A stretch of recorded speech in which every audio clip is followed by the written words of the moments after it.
Bienvenue dans Point de suspension.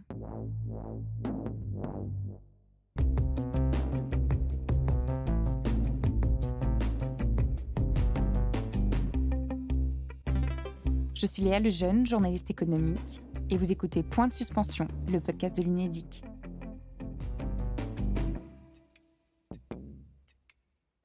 Alors depuis le début de la crise du coronavirus, les enfants s'incrustent de plus en plus dans les réunions en vidéoconférence.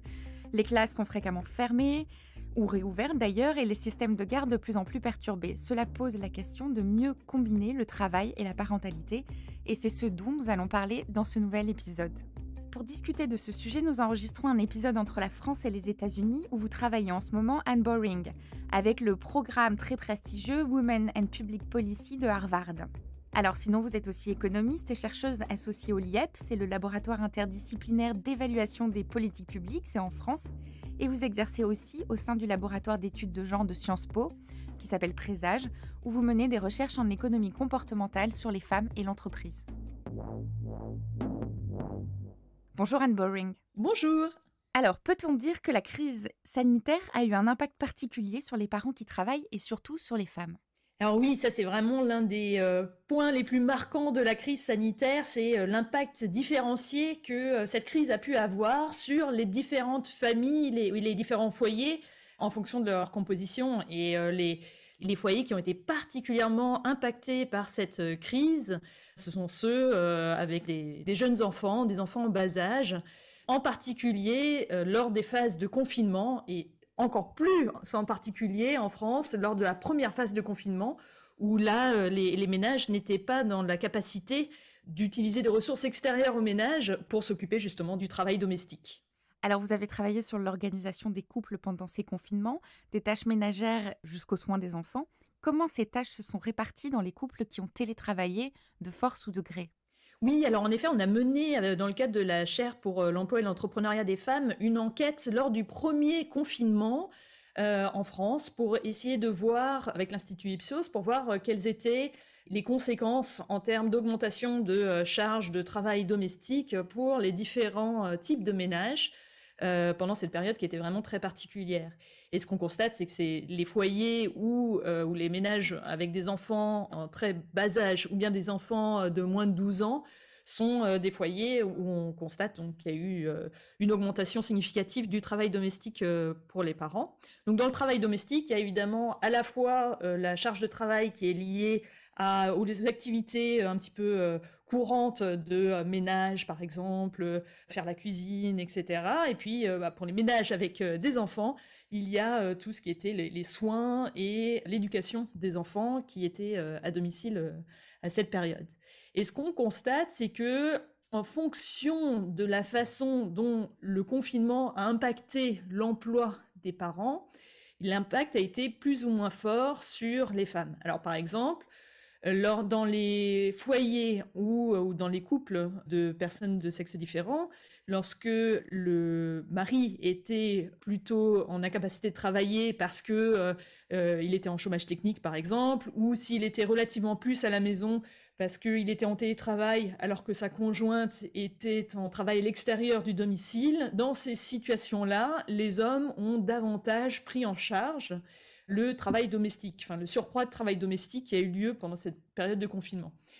Donc on constate que à la fois les hommes et les femmes ont augmenté le temps qu'ils consacraient au travail domestique, mais dans l'ensemble, ce sont majoritairement les femmes qui ont augmenté le temps passé à ce travail domestique. Et les femmes ont plus souvent pris des congés pour garde d'enfants pendant cette période-là. Et on constate ça en France, mais on constate ça aussi dans tout un tas d'autres pays où ce sont davantage les femmes qui se sont arrêtées de travailler pour s'occuper des enfants pendant les différentes périodes de confinement. Alors, quel était le poids particulier des problèmes de garde d'enfants dans cette répartition des tâches des conjoints ?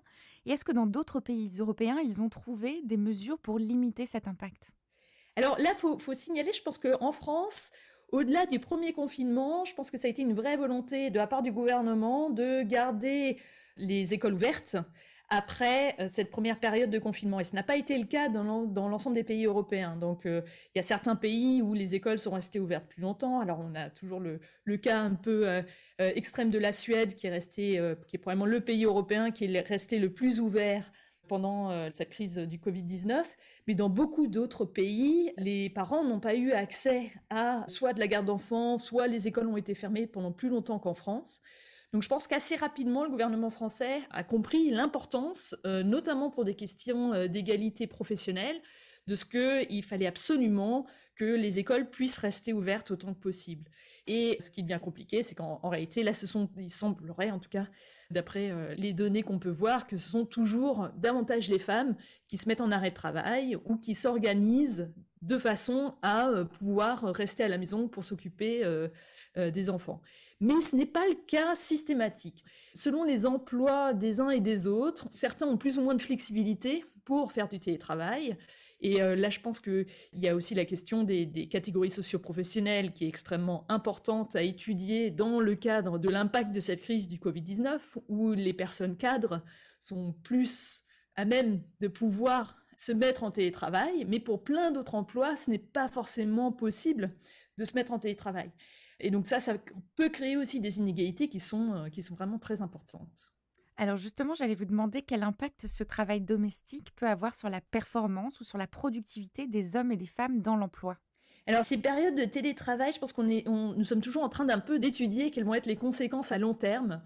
Mais les premières données que l'on peut analyser semblent aller plutôt dans la direction de lorsque les femmes se mettent en télétravail par rapport aux hommes, leurs conditions de télétravail sont souvent moins bonnes que les conditions de télétravail dans lesquelles les hommes se trouvent. Il y a un travail notamment qui a été fait par l'INED dans l'enquête Coconel où il regarde par exemple l'espace qui est dédié au télétravail. Et on constate que par exemple les femmes en télétravail ont moins souvent un espace qui est vraiment dédié au travail, où elles peuvent s'isoler pour se concentrer dans leur travail professionnel que les hommes qui sont en télétravail. Les femmes sont aussi beaucoup plus souvent interrompues lorsqu'elles se retrouvent en télétravail que les hommes lorsqu'ils se retrouvent en télétravail. Elles sont notamment d'autant plus interrompues par les enfants lorsque ceux-ci sont à domicile.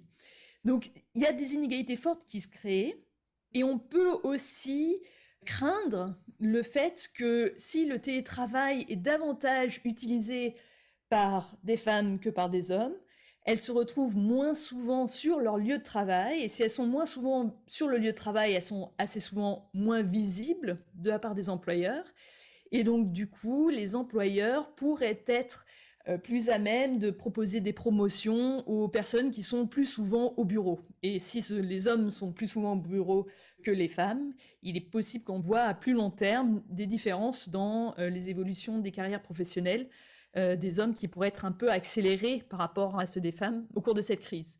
Alors là, on parle beaucoup des emplois du tertiaire, aussi des cadres, mais du coup, la question se pose aussi sur les personnes d'autres catégories socio-professionnelles, parfois défavorisées.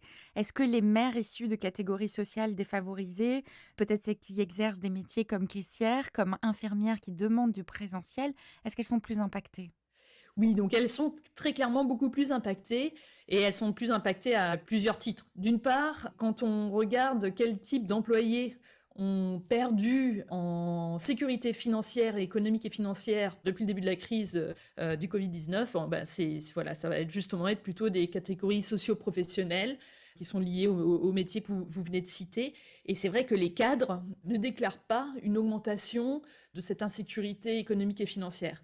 Donc les personnes qui peuvent continuer à travailler en télétravail, au final, ont été relativement moins impactées en termes économiques que les personnes qui ont été obligées de continuer à travailler en dehors du foyer ou bien dont l'emploi a cessé d'exister, au moins pendant une courte période, pendant les différentes périodes de confinement. Il y a une autre raison aussi qui fait que la crise a d'autant plus impacté les personnes qui ne sont pas en télétravail, c'est qu'en fait, en étant davantage obligés de sortir du domicile pour travailler, fait qu'on est beaucoup plus exposé à la maladie en elle-même. Et on voit qu'il y a des inégalités très profondes en termes de santé et d'impact du Covid-19 sur différentes populations. Et les populations, justement, qui ont été les plus exposées parce que ce sont celles qui ont continué à travailler en dehors du domicile, même pendant les différents confinements, sont souvent les personnes qui ont été davantage exposées à la maladie, donc elles ont davantage aussi contaminé leurs proches. Et tout ça, ça a des impacts sur, évidemment, en termes de santé, en termes de mortalité, mais aussi en termes économiques, qui sont vraiment non négligeables. Donc on voit que l'impact économique a été beaucoup plus important sur les métiers dits essentiels et sur certaines catégories professionnelles en particulier. Les métiers de la construction, par exemple, les caissières, ça sont des exemples qui sont assez flagrants. Et souvent, par ailleurs, dans les catégories socio-professionnelles moins favorisées, assez souvent sont des personnes qui vont vivre dans des espaces de plus petite taille, où il y a une plus grande densité de population et qui fait qu'elles sont d'autant plus exposées aussi à la maladie et à ses conséquences. Donc là, les inégalités ont vraiment explosé selon le type de métier que l'on fait depuis le début de la crise, il y a 2 ans. Alors, il n'y a pas que le type de métier qui compte. D'autres chercheuses de votre laboratoire, Présage, se sont penchées sur la situation particulière des parents isolés, à grande majorité des femmes en fait, surtout au début de la crise. Alors, en quoi cette situation était-elle plus critique pour les parents isolés ? Alors, ce qui a été très problématique pour les parents isolés, c'est que elles ne pouvaient pas, ou elles étaient en plus grande difficulté pour négocier ou répartir le temps de travail domestique pendant la crise. Donc assez souvent, les parents isolés ont été obligés d'avoir recours au congé pour garde d'enfants pendant la première période de confinement, et ça a renforcé une insécurité économique qui pèse de façon générale, même en période normale, plus fortement sur les familles monoparentales. Donc on voit que justement la crise du Covid-19 a très fortement impacté les personnes en plus grande situation de vulnérabilité économique. Et justement, ce que montrent les travaux de mes collègues de Présage, c'est que en fait, du coup, les familles monoparentales se retrouvent vraiment en difficulté pendant cette période-là. Donc on a une assez forte augmentation des inégalités qui se sont creusées depuis le début de la crise, il y a 2 ans maintenant. Alors, avec ces bouleversements quotidiens, est-ce que les entreprises ont enfin compris qu'il était temps de se saisir des enjeux de parentalité en leur sein, d'égalité d'accès au travail et, par exemple, de congé paternité ? C'est une très bonne question. Je pense que les entreprises constatent une évolution de la demande sociétale sur ces questions. En revanche, elles font face à un certain nombre de coûts et puis un certain nombre d'inerties qui font qu'elles ont du mal à bouger. Et on voit par exemple autour du débat qu'il peut y avoir sur la généralisation du télétravail que les entreprises peuvent rester assez frileuses au final à négocier sur ces questions et à adapter leur façon de fonctionner. Donc j'ai un peu du mal à voir si on est en train de vraiment constater une évolution de la part des entreprises sur ces questions. Je pense que là aussi, il y a une grosse différence entre les entreprises ou les postes qui peuvent être accomplis en télétravail et les postes ou les occupations, les entreprises qui ont plutôt des activités qui nécessitent d'avoir un travail sur site. Là, je pense qu'il y a un petit peu moins d'adaptation, mais à voir si elles attendent justement qu'en fait on retourne complètement à la normale et avec un peu de chance justement la crise du Covid-19 va bientôt être derrière nous et on va pouvoir retourner à un fonctionnement qui soit un petit peu comme la période avant 2020.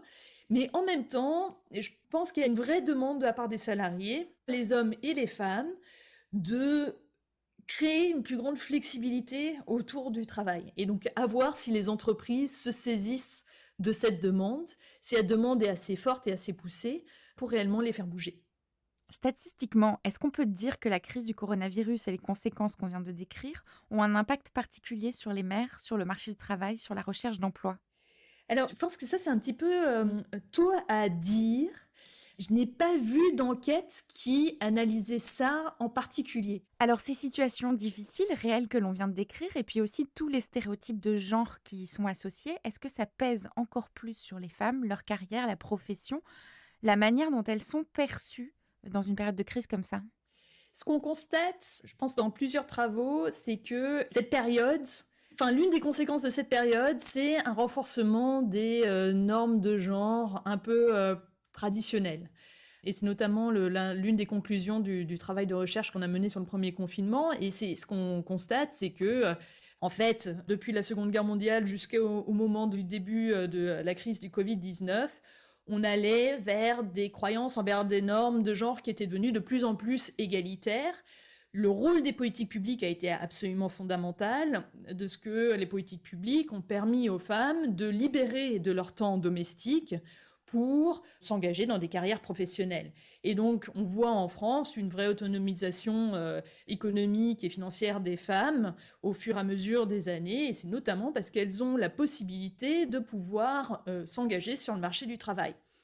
Or, avec la crise du Covid-19, ce qui s'est passé, c'est qu'il a fallu retourner au foyer dans la mesure où l'ensemble des services publics qui étaient à la disposition des familles pour s'occuper des enfants, en particulier, tout a fermé.